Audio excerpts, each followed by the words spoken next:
This is Mark Gunn Media. Hit it! Welcome to Gunshots Straight from the Hip. I'm your host, Mark Gunn. The views expressed on this program are those of the host and guests and not necessarily reflective of anyone or any entity associated with this broadcast. This episode, the hypocrisy of Juneteenth. I want to personally thank everybody who has subscribed to the podcast, and remember, you can download it at markgunmedia.com, iTunes, Spotify, iHeartRadio, YouTube, Google Podcasts, envision-radio.com, or wherever you download your podcasts. I also want to thank those of you that listen from anywhere in the U.S. and around the world. Bonjour to our listeners in France. Guten Tag to those of you listening in Germany. To my friends in Ireland. Diahuch. Apakabar, Indonesia. Konnichiwa, Japan. To my family in Nigeria. In Leo. Hello to my neighbors to the north in Canada. Hello, Bangladesh. Hola to my friends in Brazil. G'day in Australia. And hello to those of you listening in the UK. We would love to hear from you, and you can reach out to us by going to our website at markgunmedia.com or through envision-radio.com. As a black man in 2021 America, I have no loyalty to any political party.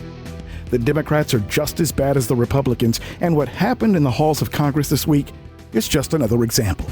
Today, we are one step closer to a new federal holiday. There are currently 10 federal holidays that we recognize here in the United States, but we will likely soon have 11. The Senate today passed a resolution establishing Juneteenth as a national federal holiday. Juneteenth, of course, celebrates the end of slavery in the United States. President Lincoln signed the Emancipation Proclamation in 1863, of course.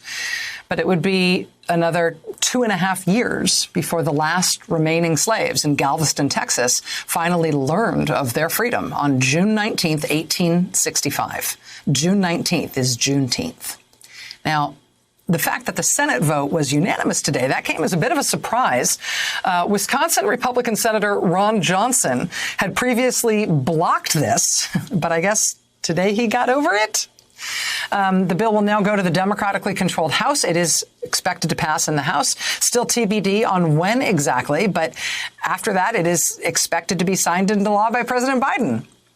It has been almost 40 years since the last new federal holiday was created, the holiday honoring the Reverend Dr. Martin Luther King Jr. That was created in 1983. But we're about to get another one. If you are one of the roughly 2 million federal workers in this country, starting next year, you can expect an extra day off for that federal holiday. As for the rest of us who don't work for the federal government, it is not only something worthy of celebrating, it is definitely something worthy of bugging your boss to give you the day off to celebrate it. Juneteenth. On the surface, you'd think it was a good thing. Another step towards racial progress. But so nobody sees the hypocrisy in making Juneteenth a national holiday at the same time this country is trying to ban teaching critical race theories in the classroom. Like, what's funny is you don't think students should know that the Emancipation Proclamation is a piece of legislation that didn't mean much in terms of slavery. But you don't want students to learn about how our legal system is steeped with the permanence of racism, and that's on Derek Bell's Space Traders. Because what I've noticed is that a lot of y'all want to talk about how we shouldn't be in the past, but you're going to celebrate 1776, the past, for July 4th, but you say that we shouldn't stay out the past when it comes to talking about the 1800s. It's the trick of time that Calvin Warren be talking about. Y'all should look him up, you know what I'm talking about. You know what I'm saying? But listen, the hypocrisy of democracy is saying that we shouldn't teach students about how our legal system is racialized because, hey, it makes certain people feel bad and guilty. But at the same time, in 2021, we're going to finally make Juneteenth a national holiday.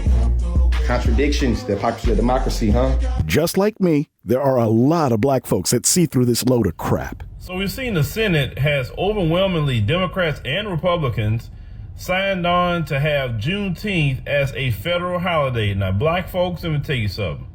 The Democrats going to tell you, hey, black people, we did something for you. We have Juneteenth as a federal holiday. Let me tell you something. This government have no problem giving you anything that don't cost them a dime. You understand? Now, let's backtrack. The Asian community got a whole hate crime bill and $50 million by executive order with Jim Crow Joe. The transgender community got something. Native Americans got something. Native Americans, matter of fact, continue to get billions of dollars a year in reparations.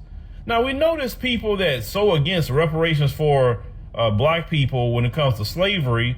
Why don't they use the same arguments about Native Americans and say, I didn't kill any Native Americans. I didn't take their land. I didn't lead the Native Americans on the Trail of Tears. Why do I got to pay in my tax dollars billions and billions of dollars for something I never did? But that conversation is only relegated for black people. You understand? Even though the relic of slavery is still going on to this day, the legacy of Jim Crow is still going on to this day.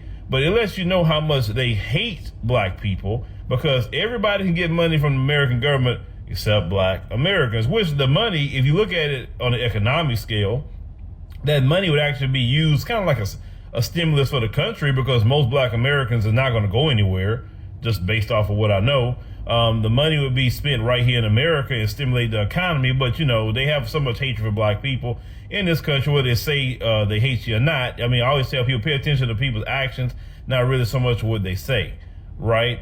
But don't let them play this game with you about Juneteenth. They didn't give you crap. It was a stroke of a pen for that. If you look at Democrats and Republicans so excited it's about to give you something, it's usually nothing that's going to be tangible for the black community. So when the Democrats come tell you that, look, black people, we gave you Juneteenth, you just look at them like they're stupid. They say, you didn't give us crap.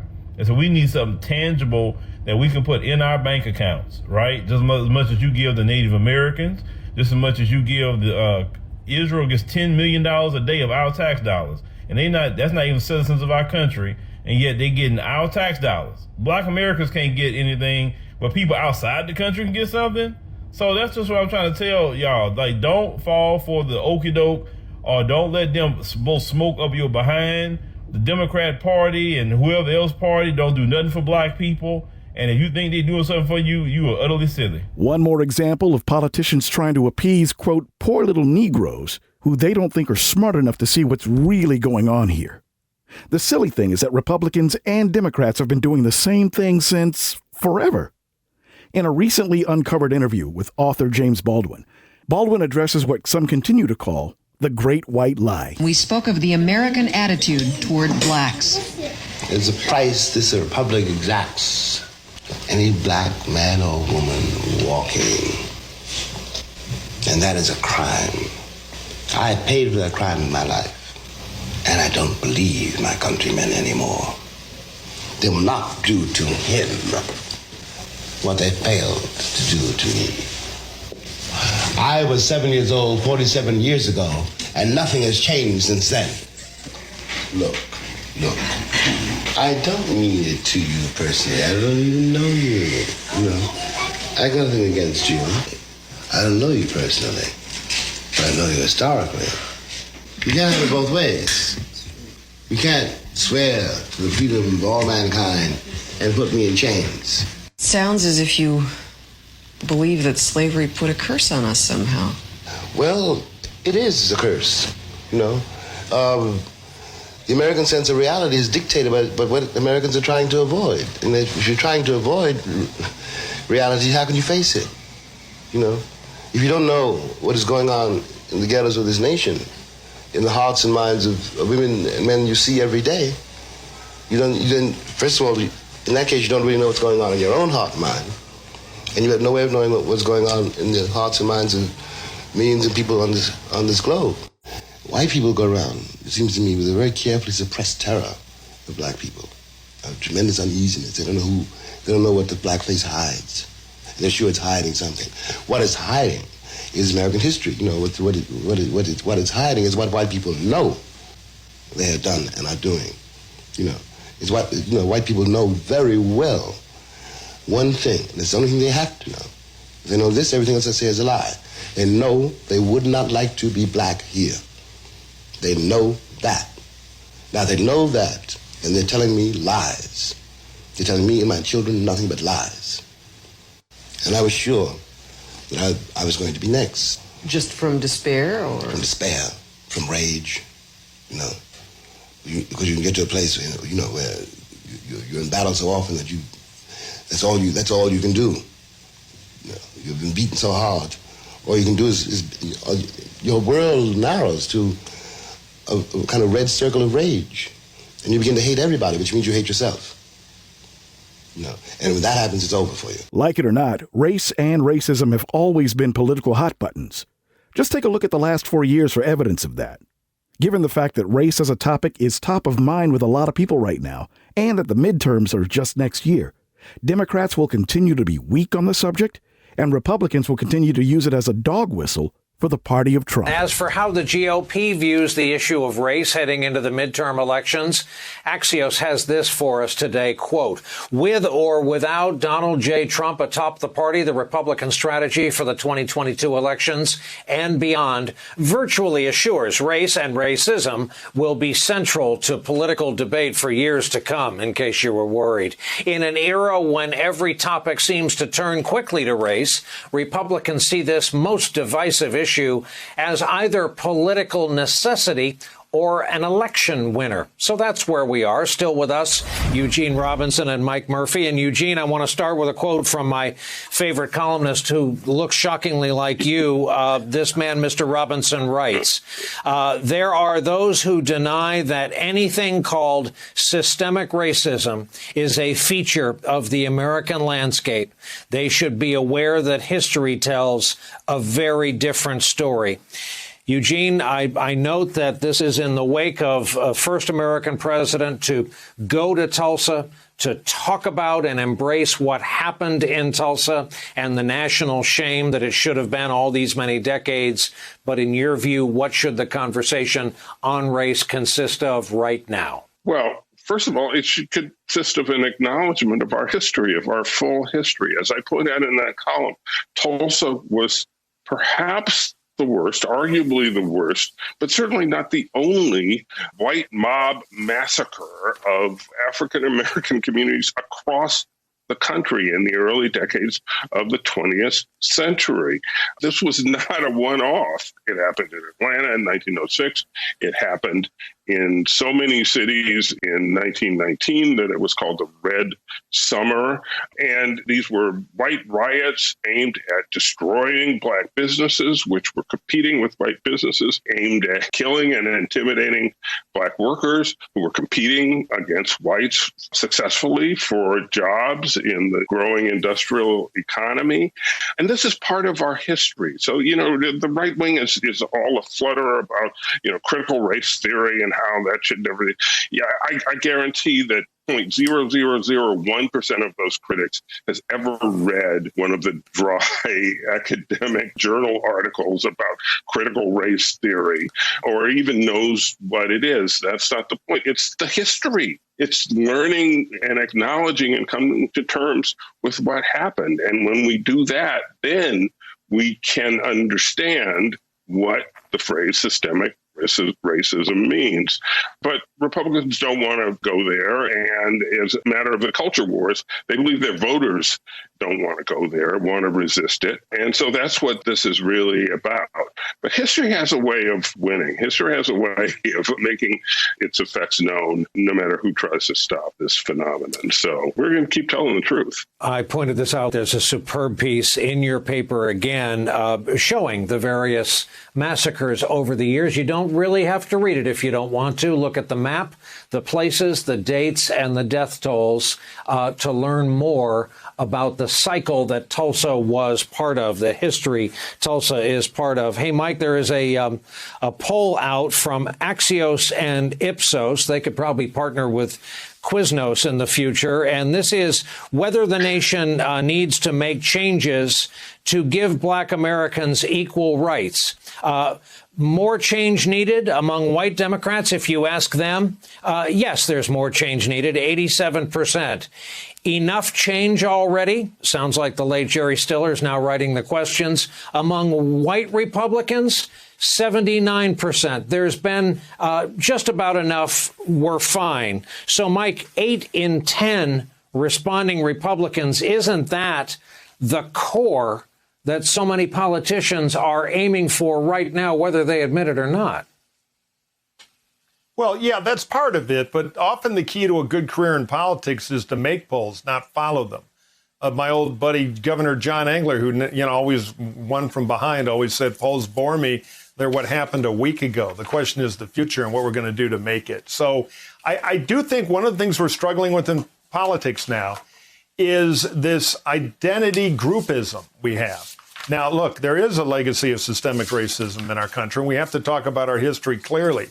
But moving forward, when it becomes group versus group, and that's the key lens, then people divide up into tribes and people like Trump show up and they make it worse. So the question is, how can we have opportunity for everybody, mindful of our history, but hell bent on creating a new, better history? And if you look at the economic stats, there's no doubt that African Americans and to some extent Latino Americans, people of color, the largest two groups, don't have the same net wealth as Caucasians do. And that's a gap we have to close. I want to see a free market Republican argument about that.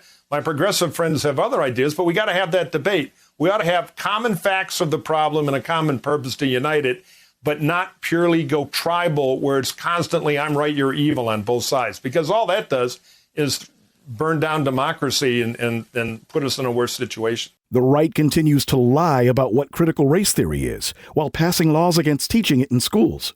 They also continue their deliberate effort to whitewash history. America's refusal to reckon with its racist and violent past is often illuminated in textbooks, where for decades, through omissions, twisted logic, and downright lies, aspects of our history, from slavery to genocide to forced internment and land seizures, have been so sanitized, you'd be hard-pressed to associate it with history at all. Take, for example, how this textbook describes slavery, shown in a video by Vox. The master often had a barbecue or a picnic for his slaves. Then they had a great frolic. Even while working in the cotton fields, they sang songs. The beat of the music and the richness of their voices made work seem light. Yikes. That's from History of Georgia, a textbook published in 1954 that was taught across junior high schools in Georgia for decades. The danger of teaching whitewashed history isn't just tucked away in some dusty old textbook from the Jim Crow era. No, that danger is the latest conservative obsession, with more than 20 states taking steps to ban the teaching of critical race theory, including Idaho, where a task force is looking into claims of indoctrination in schools. They've now submitted a public records request to the Boise School District that could cost tens of thousands of dollars because, remember, racism can be expensive, asking for all materials, curriculum, and assignments used in classrooms and teacher trainings, as well as any materials using Nicole Hannah-Jones's 1619 Project. And joining me now is Nicole Hannah-Jones, Pulitzer Prize-winning journalist and the creator of the 1619 Project. And, you know, at first, it seemed like it was a fringe sort of attack on your project, on this project. It has now become a cause. Just a sampling. In Nevada groups, they want teachers there to wear body cameras so they can monitor what they're teaching to make sure that they're not teaching things like the 1619 Project. Ron DeSantis in Florida has accused, he's making hay out of this for himself, saying he wants to make sure that we're not teaching kids to hate their country. In Arizona, they're talking about fining teachers $5,000 if they discuss hot button topics such as racial equity. This seems like madness, Nicole. Some of them are calling it, they want patriotic education instead. In your view, what is this about? I think we're in actually a very dangerous period right now. When we look at what these laws are doing, you know, a lot of people have kind of scoffed at them. When you read the language of them, they appear very silly. But when you think about what this is actually trying to do, we know that it is narrative that allows us to enact really dangerous policies. It is narrative that allows citizens to kind of accept these erosions of civil rights. So it's not incidental that the same states that are introducing these anti-critical race theory, anti-1619 Project laws are also introducing voter suppression laws. These things are going hand in hand. So the textbook that you just were reading from, right, this is part of the lost cause narrative. The lost cause narrative is what justifies Jim Crow. It is a narrative that really erases the cause of the Civil War, that really tries to valorize the South and to say that Black people were not ready for self-rule, that Black people could not self-govern. And so that then justifies the enactment of laws that deprive Black people of the right to vote. that deprive Black people of their citizenship rights. So I'm actually really concerned about what these laws mean. Outside of the fact that I think they are antithetical to the First Amendment, I think they are clearly designed to stoke white resentment, to really feed into this narrative that white Americans are under attack, that they are the primary victims of racism. And that is going to lead to some very, very troublesome policy. So we really should be concerned, even though the law seems silly. I don't think the emotions and the kind of really hysteria that they're intended to evoke is silly at all. No, I agree with you because you're seeing these things enacted at the same time that some of the same voices are attacking Black Lives Matter, which a lot of young white people have joined, a movement. A lot of young white people have joined, which maybe their parents and grandparents don't like. And when you're also seeing this national security threat of white nationalism that is actually threatening the lives of people in state capitals. What do you make of the fact that they've now merged and fused this idea of critical race theory, which has nothing to do with K through 12 education, with the 1619 Project? They've basically turned the two things into the same thing. It is a way of vilifying your work and dragging your work into this dangerous narrative. Absolutely. I mean, this is the new birtherism, right? So this is really trying to take a term. Most teachers have not heard nor studied critical race theory, and to, strategically use that to stoke resentment and to also really center it and hook it to the narrative of the 1619 Project. But why is that? When we look last year, right, these were the largest civil rights protests in the history of this country. Vidor, Texas, which is a 98% white town that had fought the federal government as late as the 1980s over housing segregation, was holding Black Lives Matter marches. And we saw in the polling the highest support for Black Lives Matter in the history of that movement. This is a reaction to that. So it's not just, young liberals. They were really speaking to all of the moderates, all of the conservative white Americans who also were looking at this and saying, oh, my God, my country isn't what I thought it was. So 1619 unsettles that narrative. And in unsettling that narrative, people are afraid that it unsettles power. And that is what we're seeing is really a need to hold on to and maintain that power and divide that social movement towards justice by making white Americans, at least a segment of them who will kind of be susceptible to this message, believe that actually, no, you're under attack. They're trying to take your history. They've gone too far. And that's why wedding these together is working so successfully. And frankly, the media has played a big role in that, right? Because they were allowing Republicans to really lead with this idea that, oh, look at this bad diversity training. That's critical race theory gone amok. Those two things are not related whatsoever. But by telling the stories in that way, we've really fallen victim to this propaganda campaign. Lies continue to be circulated on the right about critical race theory, what it is and what it isn't. I'd like to demonstrate exactly what critical race theory looks like compared to the Republican-led Patriot education. The American Revolution was a crowning achievement in world history because it overthrew the tyranny of the British Empire to create the greatest republic that the world has ever seen established, through the natural rights of all people to live in harmony with each other. That was Patriot education. Now let's see critical race theory. The only revolutionary element of the American Revolution is that it replaced a monarchy with a republic. Otherwise, it maintained a white supremacist structure that had been in place from the very beginning. This included warfare, murder, and genocide of Native Americans, and the enslavement, rape, and murder of millions of African Americans. All right, while critical race theory might not feel good to talk about, that doesn't mean that it's wrong. By glossing it over, denying it, or ignoring it, all we are doing is denying the voices of those who have not experienced being white in America. Why would that make them feel at all better about this country? No matter how many times you debunk the lie, there's always some brainwashed idiot that simply refuses to see the truth. Thankfully, more people are starting to push back. Just because I do not want critical race theory taught to my children in school does not mean that I'm a racist, damn it. Yes, it does.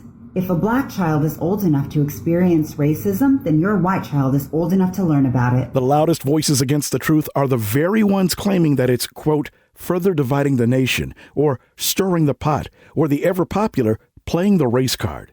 The thing is, our voices have to be much, much louder. They're not teaching kids to hate. Like, do y'all realize that we got to have conversation with our black kids, but no one can have conversations with the white kids that's going to school and saying the Look at the racism we see every day.